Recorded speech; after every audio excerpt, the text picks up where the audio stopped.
a regular, degular, schmegular girl from the Bronx. What's poppin'? Reason. What was the reason? I just explained the What reason. was the reason, bitch? First off, who are you? 8 yil ichida bu qo'shiqchi hech narsasi yo'q klub raqqosasidan hip-hopdagi eng qudratli ayolga aylandi va millionlab dollar ishlab topdi. Barchamiz tanigan Cardi B ba'zilar uchun vulgar shallaqa ayol bo'lsa, boshqalar unda o'z kumirini ko'radi va san'atini hurmat qiladi. Bugun biz Cardining katta imperiyasi, hip-hop ta'siri va munozarali hayot ijodi haqida gaplashamiz. Bu videoga like bosishni hamda kanalga obuna bo'lishni unutmadingiz degan umiddaman. Biz esa boshlaymiz. Cardi New Yorkning Manhattan shahrida Bill Callis Marlenis Almanzar ismi bilan tug'ilgan. Uning oyisi Trinidadadan, otasi esa Dominikan va shuning uchun qizaloq juda o'ziga xos yuz xususiyatlariga ega bo'lgan. Bolaligidan u singlisi bilan Bronx ko'chalarida katta bo'lgan va bu albatta unga yaxshi ta'sir o'tkazmagan, chunki Bronx avvaldan haqiqiy gangsterlar shaharchasi sifatida tanilardi. Oilasi boy emasligi va farzandlar ustidan kontrol kuchli bo'lmagani tufayli o'smir Bill Callis jinoiy guruhlarga qo'shilib qoladi va turli ko'cha janjallarida qatnashib yuradi. O'rta oliy maktabni bitirganiga qaramay, Cardining universitet o'qishini to'lash uchun puli bo'lmagan va u oziq-ovqat do'konida vaqtincha ishga kirgan. Lekin tez orada uni ishdan bo'shatishadi, xuddi shu vaqtda o'z oyisi uni uydan ham haydab yuboradi va Bacardi abyuziv munosabatlarda bo'lib, o'zining boyfrendi bilan birga yashashga majbur bo'ladi. Universitetga kirish uchun pul yig'aman degan 19 yoshli o'smir qiz klubda strip raqqosasi sifatida ishlashni boshlaydi. Ko'pchilik uni bunday qarori uchun yomonlasa, Cardi bundan hech qachon uyalmagan va bu haqida ochiq-oydin gapirgan. Uning so'zlariga ko'ra, raqqosalik qilish va bu orqali pul ishlash uni shafqatsiz boyfrendi bilan munosabatlarini tugatishga hamda universitetga pul yig'ishga imkoniyat bergan. 21 yoshiga kelib, Cardi $20 ming atrofida pul yig'ib, bir necha yildan keyin o'ziga uy olish va raqqosalik karyerasini tugatishga qaror qilgani haqida aytgandi. Ammo 2014-yillarga kelib, Cardining hayotida o'zgarishlar sodir bo'lishni boshladi. Grammys va Billboard hitlaridan oldin Cardi B allaqachon mashhur edi. Taxminan 2014-2015-yillarda Cardi Instagramda turli mavzular, jumladan munosabatlar, hazillar va hatto siyosiy tahlillar bilan videolarni joylashtirardi va uning kulgili iboralari viruslanib ketardi. Pozitiv xarakter va ajoyib gapirish uslubi tufayli juda ko'plar Cardi B kimligini bilib oldi. Ijtimoiy tarmoqdagi mashhurlik televizion prodyuserlarning e'tiborini tortdi va 2015-yilda u Love and Hip Hop New York reality shousiga qo'shildi.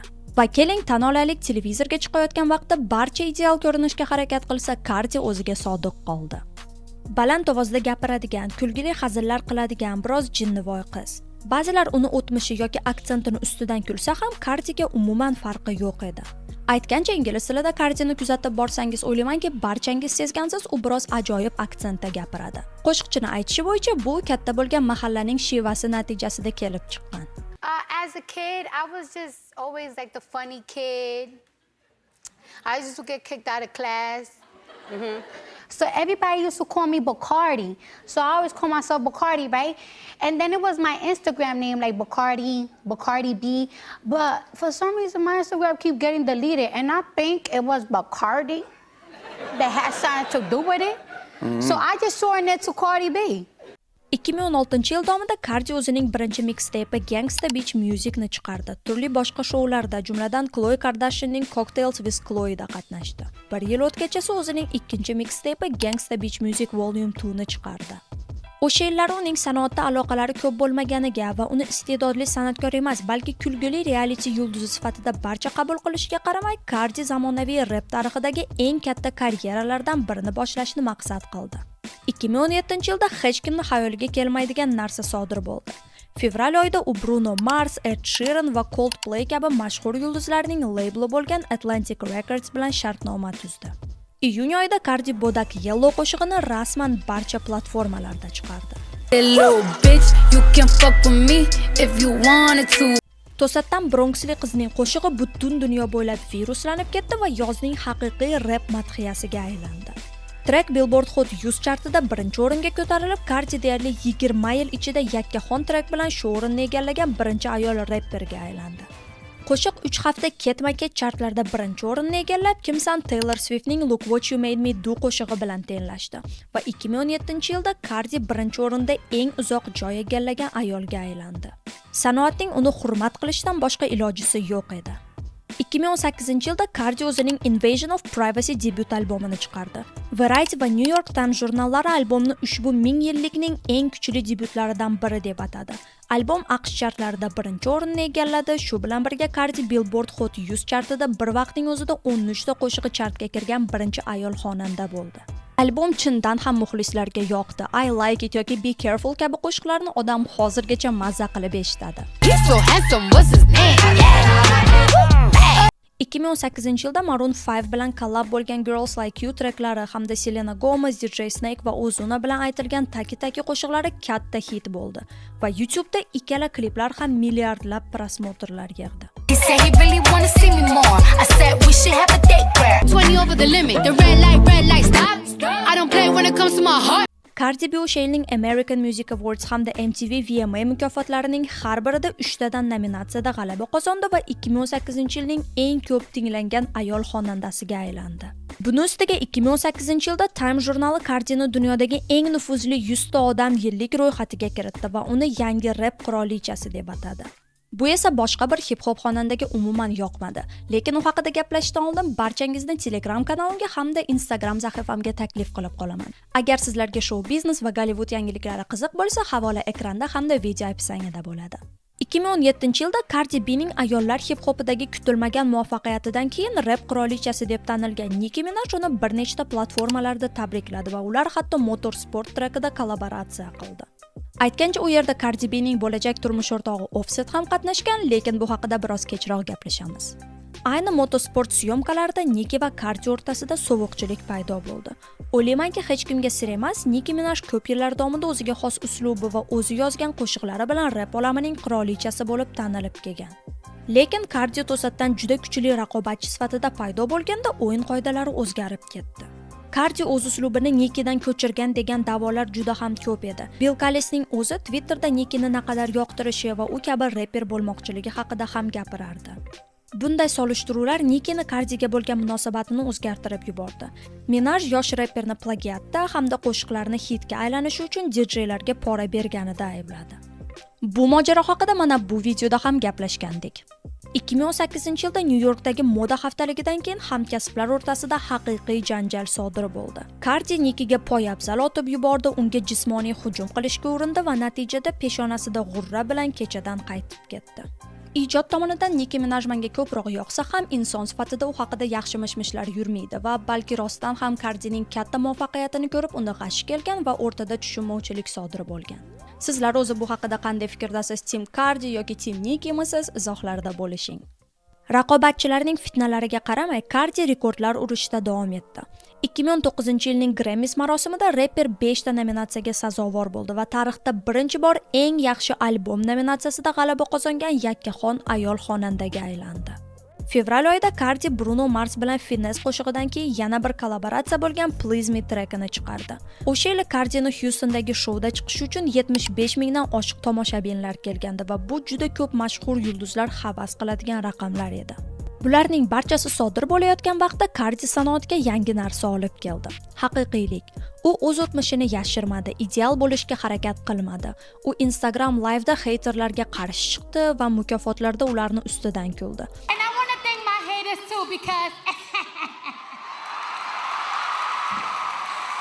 Because they be downloading my stuff so they can hear it and talk crap about it, but it benefits me. Boshqa xonandalar bilan urushishdan ham qo'rqmadi va o'zining shunday xarakteri bilan ko'proq muxlislar orttirdi. Lekin Cardini sodda, samimiy, oddiy inson deb o'ylash ham noto'g'ri bo'lsa kerak. Uning qorong'u o'tmishi haqida biroz gaplashib o'tdik. Ba'zida efirlar vaqtida ko'p gapirgani tufayli Cardi keraksiz ma'lumotlarni ham aytib qo'yardi va bir marta u klubda ishlagan vaqtida ba'zi klientlarga giyohvand moddalar berib, ularni pullarini o'g'irlash haqida gapirib qo'ygan. Muxlislar albatta shokda edi, lekin Cardi o'z xatolarini tan olib, bunday ishlar qilishga majbur bo'lganligi haqida va o'z o'tmishini o'zgartira olmasa ham undan saboq olgani haqida aytardi. Boshqa munozarali mavzu bu albatta Cardining tanasi va plastik jarrohliklari.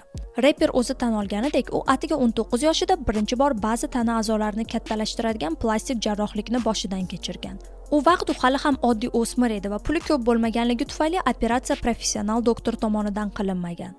Kardi jarrohlikdan keyin katta og'riqlarni sezgan va implantlarni olib tashlashga majbur bo'lgan. U aytishi bo'yicha bu uning hayotidagi eng qo'rqinchli og'riqlardan biri edi.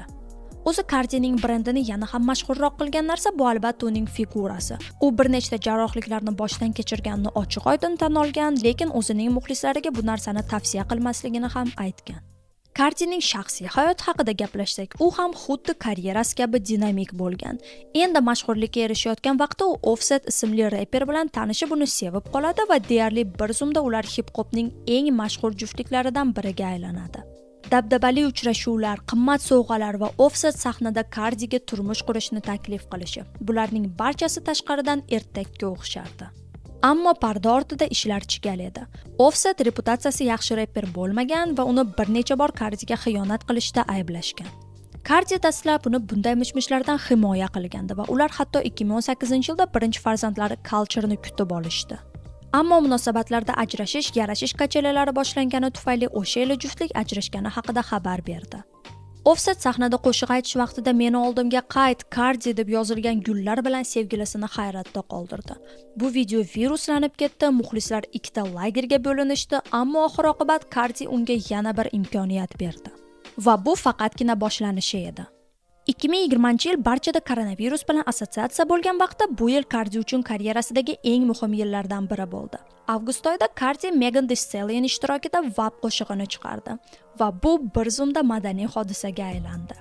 Qo'shiq Billboard Hot 100 chartida birinchi o'rinda debyut qilib, o'sha paytda AQShda musiqa chartlarida ko'p rekordlarni yangiladi va uning musiqiy videosi butun dunyo bo'ylab 24 milliondan oshiq ko'rishlar yig'di. Buni ustiga birinchi haftani o'zida 93 millionta eshitishlar bilan WAP Ariana Grandening Seven Rings qo'shig'iga tegishli bo'lgan rekordni urdi. TikTokni WAP challenge'lar bosib ketgandi. Oddiy havaskor blogerlardan tortib mashhur yulduzlargacha barcha WAP challenge'iga raqsga tushayotgan edi. Va o'ylaymanki, WAP qo'shig'iga faqatgina ikkita munosabat bor. Yoki siz uni umuman bema'ni deb yomon ko'rasiz, yoki ko'p aqshlilar kabi faqatgina prikol uchun tinglab yoqtirasiz. Nima bo'lsa ham bu qo'shiq yilning haqiqiy hitiga aylangandi. From the top, make it drop, that's some wet, that's some wet. And I get a bucket and a mop, that's some wet, that's some wet. 2021-yilda Kardi yana bir bor AQShning eng yirik Billboard Hot 100 chartida o'zining yangi Up singli bilan birinchi o'ringa ko'tarilib, Grammy mukofotida unutilmas chiqish qildi hamda VMAdan tortib AMA mukofot kechalarida g'alaba qozondi.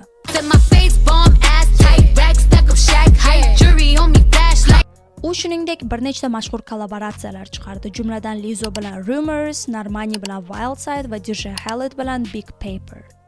Hamma bunday muvaffaqiyatli yil va ikkita juda ham mashhur qo'shiqlar chiqishi bilan Cardi B'ning ikkinchi albomi mana chiqadi deb kutib turayotganda o'sha yili Cardi Offset bilan ikkinchi farzandini dunyoga keltirdi va shaxsiy hayotiga ko'proq e'tibor qaratdi. Juda ham ko'p muxlislarning fikri bo'yicha ayni shu vaqtda WAP hamda Up treklarining katta muvaffaqiyati bilan Cardi ikkinchi albomini chiqarish kerak edi. Lekin bu cho'zilib ketgani reperning karyerasiga putur yetkazdi. Balki Cardi musiqadan biroz hordiq qoldi, chunki u modaga kattaroq qadamlar qo'ydi. Balenciaga va Reebok bilan yirik shartnomalarni imzoladi, Fast and Furious 9 filmida rol o'ynadi va Time'ning 100 ta eng nufuzli odamlari ro'yxatiga yana bir bor kiritildi. Shu vaqtlarda sodir bo'lgan yana bir qiziq voqea 2022-yilning Met Galasi bilan bog'liq. Kechada Billie Eilish Cardini g'alati deb atagan videolar ko'payib ketdi va internetda barcha yulduzlarni bir-biriga qarshi qilishga urindi. Lekin tez orada Cardi Billie bilan shaxsan yozishib, tushunmovchilikka oydinlik kiritgani va Billie uni emas, balki paparatsilarni g'alati deb atagani haqida aytib chiqdi. Internet bizni oramizni buzmoqchi, lekin ular Billie mening babyim ekanligini bilishmaydi, dedi rapper. Keyingi deyarli 3 yil davomida Cardi solo qo'shiqlar chiqarishda aktiv bo'lmadi. Arenada yangi rapperlar paydo bo'lishni boshladi va raqobat kuchaygan edi. Lato, Doja Cat va boshqa ayol rapperlar chartlarda katta o'rinlar olib hitlar chiqarayotgan vaqtda Cardi birozgina jimib qoldi va intervyularida yangi albom chiqarmayotgani sababi salbiy fikr mulohazalaridan qo'rqqanligini aytdi. Haterlar Cardining musiqasini ustidan kular, uni rapper emas, balki influencer bo'lgani yaxshiroq degan hazillar qilar edi. Bu esa Cardini hattoki ko'z yosh to'kishiga olib keldi. Rapperning aytishi bo'yicha u o'z musiqasiga juda jiddiy yondashadi va bunday izohlar uni mukammal musiqa yaratishi uchun kattaroq turtki bo'ladi. O'ylaymanki, bu yillar Cardi B musiqani ikkinchi planga surib qo'yganning sababi bu uning shaxsiy hayotidagi dramalar ko'payib ketgani. Cardi va Offset munosabatlari hali ham amerikanskiy gorkida uchish kabi edi. Iyun oyida Offset Instagramda Cardi unga xiyonat qilgani haqida aytib chiqdi. Cardi esa tezda Twitterga o'tib, o'z turmush o'rtog'ini aqldan ozgan ahmoq deb atadi. Ommaviy dramaga qaramay, ular keyinroq yana birga paydo bo'lib, muxlislarini shokda qoldirdi. 2023-yil oxirida Cardi jonli efir paytida ular ajralishganligini tasdiqladi. Ammo ikkalasi 2024-yilning boshida bo'lib o'tgan tadbirlarda birga bo'lishdi. Ha, haqiqiy bir jinnixona. 2024-yilda Cardi va nihoyat Offsetdan ajrashayotgani haqida e'lon berdi va shu bilan birga undan 3-farzandni kutayotgani haqida ham aytdi. Shunday qilib, Offset va Cardining o'rtada 3 ta farzandi bor: Culture, Wave hamda Blossom. Offset haqida gapirsak, u juda ham ko'p muxlislarga umuman yoqmaydi, chunki Cardi va uni solishtirsak, Cardi undan ko'ra boyroq, mashhurroq, muvaffaqiyatliroq. Offset yillar davomida Cardiga bir nechta ayollar bilan xiyonat qilgan, uni mashhurligidan va pullaridan foydalanib iPhone sifatida yashagan va hatto ular ajrashayotgan vaqtda Cardidan pul talab qilgan. Buning ustiga Cardining aytishi bo'yicha ular turmushda yashayotgan vaqtda nafaqat Offset, balki uning oyisi ham undan foydalangan va buning moliyaviy holatiga negativ ta'sir ko'rsatgan. Offsetni at least yaxshi ota deb o'ylasangiz, bunda ham afsuski adashasiz. Cardining aytishi bo'yicha ota bo'lib turib, Offset 3-farzandi tug'ilganida undan xabar olmagan va qolgan farzandlariga yangi yilga sovg'alar bermagan. U qandaydir puli yo'q, kambag'al inson bo'lmaganligini hisobga olsak, bunday qilgani albatta biroz g'alati. Shunday sirlar ochilgandan keyin albatta Offset va Cardi B ajrashgani yaxshilikka deb o'ylayman. Sizlar nima deb o'ylaysizlar? Cardi B o'zi shou biznes olamida va ayniqsa ayollar rapida raqobat kuchayganda musiqa chiqarmagani uni zaifligi bo'ldimi yoki u farzandlariga e'tibor qaratib shaxsiy hayotini ustun qo'ygani to'g'rimidi? Fikrlar bilan albatta bo'lishing. Offset bilan munosabatlarni tugatgandan so'ng Cardi B butunlay yangi bobni boshladi. U ruhiy salomatlik, o'z-o'zini hurmat qilish va o'z energiyasini himoya qilish haqida ochiqroq gapira boshladi. Va 2025-yilda va nihoyat iconic comeback sodir bo'ldi. Cardi albom to'satdan chiqarish aqlli strategiya emasligini tushunardi va shu sababli u haqiqiy katta PR kampaniyani boshladi. Cardi New York ko'chalarida vinillar, kompakt disklar va plakatlarni o'zi sotuvchi bo'lib sotayotgan edi. Deyarli bir vaqtda Los-Anjelesda Cardi B sud jarayonida qatnashdi va undan pul undirmoqchi bo'lgan qo'riqchisini da'volaridan ozod qilindi. Lekin bu sud ham haqiqiy PR kampaniyaga aylandi desam noto'g'ri bo'lmaydi, chunki Cardi xuddi Johnny Depp kabi sudni bir memga aylantirdi va jarayondan bo'lgan ko'p videolar viruslanib ketdi.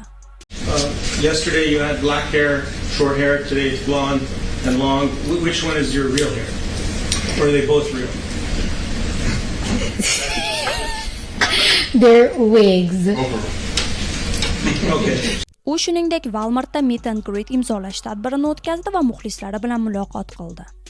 Yana bir juda kreativ PR hodisa bu dronlar orqali albomlar tarqatish edi. 1 soat ichida 176 albom muxlislarga yetkazildi va bu Guinnessning rekordlar kitobiga kirdi. Lekin eng katta yangilik bu Cardining yana bir homiladorligi bo'ldi. Rapper o'zining yangi boyfrendi futbolist Stefan Diggs bilan farzand kutayotganligi haqida albom chiqishidan bir necha kun oldin e'lon qildi. Barcha Cardi B haqida gapirayotganida uzoq kutilgan ikkinchi studiyaviy albom Am I the Drama 2025-yil 19-sentyabrda rasman barcha platformalarda chiqdi. Deyarli 7 yil kutishga arziydigan albom chiqdi. Am I the Drama Billboard 200 chartida to'g'ridan-to'g'ri birinchi o'rinda debyut qildi va birinchi haftada 200 mingtaga yaqin kopiyada sotildi. Bu 2025-yilda ayol hip-hop ijrochisi uchun eng katta debyutga aylandi. 24 soat ichida albom platinum sertifikatiga ega bo'ldi. Ya'ni 1 millionta albom kopiyalari sotilgandi va 2 haftadan kamroq vaqt ichida u 2 marta platinum darajasiga yetdi va ko'plab rekordlarni yangiladi. Outside tracki to'liq albom chiqishidan oldin Hot 100 chartida top 10 talikka kirdi. Rapper Biyaga qaratilgan Pretty and Petty muxlislarning sevimli diss madhiyasiga aylandi. Pick Up qo'shig'i uchun esa barcha video klip so'rashni boshladi. O'ziga 23 ta treklardan ko'plari kollaboratsiya qo'shiqlar. Misol albomda Selena Gomez, Tyla, Summer Walker va boshqa qo'shiqchilardan misralar eshitishimiz mumkin. Albatta albomga web hamda app kirishi ko'plarga yoqmadi, chunki esingizda bo'lsa bu treklar Covid vaqtlarida chiqqan va hozirda albomga kirishi uning muvaffaqiyatini kattalashtirib ko'rsatardi. Lekin Cardi boshqa yulduzlar bunday qilishdan uyalmaganligi va u ham qilaverishini aytdi. Ha, Cardi doesn't give a First off, who are you? Albomdan 16 ta trek Hot 100 chartiga bir vaqtda kirdi va Nicki Minajning rekordini urdi va ayni shu yerda eng qiziq narsa boshlanadi. Nicki bir necha kun oldin to'satdan Twitterda sirli $99 deb tweet yozganida barchasi boshlandi. Bu Cardining albomining reklama narxini masxara qilish edi. Nicki qanday impulsiv ayolligini bilib, bu tweetdan keyin barchasi tugamaganligini tushungan bo'lsangiz kerak. U Cardining Magnet qo'shig'idagi bir necha misralarni haqoratga aylantirdi. Cardini Barney deb atadi va plastik jarrohliklarda aybladi. Homiladorligi haqida gapirdi va uning albomi flop bo'lgan deb ustidan kuldi. Cardi umuman jim turmadi. U Nickini giyohvand moddalar Barbisi deb atadi. Uni farzand ko'rish bilan bog'liq muammolari borligini va akasining jinoiy o'tmishini eslatdi. U aytgancha voyaga yetmagan qizga bo'lgan jinsiy zo'ravonlik uchun sudlangan. Va bu jangning faqatgina boshlanishi edi. Kunning oxiriga kelib barcha tweetlarni o'chirib tashlagan Nicki ertasi kuni platformaga yana qaytdi va Cardining qizi Culture'ni beefga qo'shdi. U qizaloqni xunuk maymun deb atadi, o'rtaga hatto Jay-Z va Beyoncé'ni ham qo'shdi. Cardi to'xtab uni ignor qilishni o'rniga uni o'g'li haqida gapirib chiqdi. Nickini oq tanli artistlarga paxta qo'yishida aybladi, uni borib Nyu-Yorkda ushlab yuzma-yuz gaplashish haqida yozdi va umuman bo'sh kelmadi. Rap olamidagi raqobat doim kuchli bo'lgan, lekin Cardi boshqa ayol rapperlarning yutuqlariga negativ qaramay, ko'pincha o'zi bilan o'zi ovora bo'lgan. Musiqa olamida Cardini hatto yangi Drake effektiga ega bo'lgan san'atkor deb atashadi. Ya'ni u kollaboratsiya qilgan va birga ishlagan qo'shiqchilar ko'pincha mashhur bo'lib ketardi va bu Cardining jahlini chiqarmas edi. Nicki Minajning ijodiga va pop madaniyatda qoldirgan iziga qarasak, Nicki haqiqiy standart ekanligini barcha tan olsa kerak. Lekin uning muammosi janjallarni yoqtirgani va o'zini boshqa avlodning ayol rapperlari bilan solishtirgani. Rostini aytsam, bu konflikt haqida va Nicki karyerasi davomida urushib chiqqan san'atkorlar haqida alohida video qilsa bo'ladi, chunki batafsil gapiradigan narsalar juda ham ko'p. Agar bunday video kutsangiz, izohlarda bo'lishing albatta. O'zim boshida bu janjal faqatgina qora PR uchun qilingan deb o'yladim, chunki Nicki tez orada yangi albom chiqishi haqida e'lon berdi. Cardi ham bundan biroz oldin yangi albomini chiqargandi. Lekin ertasi kuni farzandlarni haqorat qilish boshlanganda bu chindan ham ikkita biroz shallaqiroq ayol o'rtasidagi haqiqiy jangdek tuyuldi. Qora PR uchun o'z farzandini boshqa ayol maymun deb yozib chiqishiga rozilik berish biroz g'alati bo'lsa kerak. Buning ustiga Nicki Minaj bundan oldin SZA hamda Megan Thee Stallion bilan janjallashganlarini ham bir eslab ko'raylik. Lekin ular Cardidan farqli o'laroq Nickini ignor qilishdi va tweetlariga ko'p javob yozishmadi. Sizlar o'zi qanday fikrdasiz? Bu chindan ham qora PRmi yoki ikkita rap afsonasi o'rtasidagi yana bir urush? Albatta fikrlaringizni yozib qoldiring, barchaning fikrlari qiziq. Albatta hozirda Cardi B balki 5-6 yil oldinroqdek powerful emasdir, lekin u hali ham dunyo shou biznesida va rap olamida katta ism bo'lib kelmoqda. Am I The Dramaning chiqishidan keyin Cardi o'zining Little Miss Drama turi haqida e'lon berdi va hozirda ham onalikni, ham rap yulduzlikni bir vaqtda olib ketish rejasi borligini barchaga bildirdi. Shunday qilib Bronxdagi striptizchidan tortib rapdagi eng kuchli ayollardan birigacha Cardi B ayollar rap tarixida o'z izini qoldirdi. Uni seving yoki yoqtirmang, Cardi B shou biznes olamida eng yorqin yulduzlardan biri bo'lishda hali ham davom etmoqda. Va bugunga shu do'stlar, video sizlarga yoqdi degan umiddaman. Boshqa yulduzlar haqida video kutsangiz albatta izohlarda bo'lishing. Keyingi videolarda siz bilan ko'rishguncha xayr.